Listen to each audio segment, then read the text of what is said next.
Well, welcome to another Flip It Friday. And this week I want to talk about a question that was brought up last night on our premium members website training.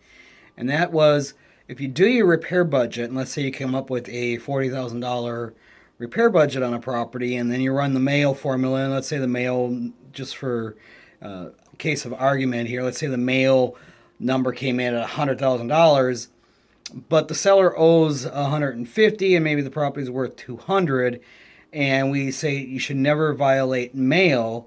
Well, how can you then create multiple different offers and come up with those higher prices if you're violating MAO because of the repair budget?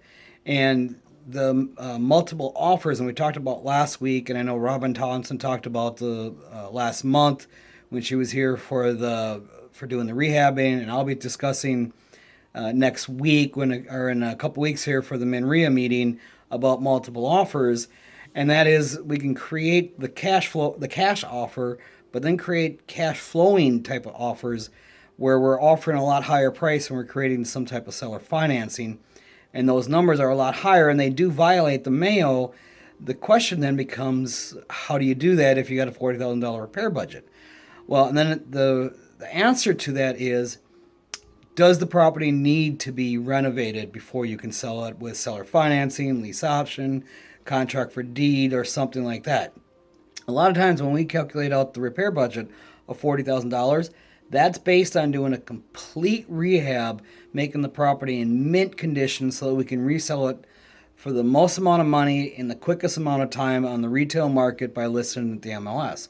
But if the property is livable as is, you don't have to do the rehab. You could sell it for a little bit less than retail price and sell it to somebody who's looking to build in, like, say, sweat equity.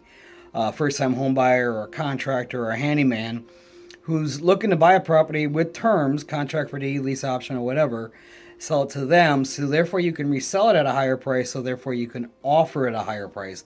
And now we're not playing the game of let's make $20,000, $30,000 on a rehab. Now we're playing the game of let's make long-term cash flow.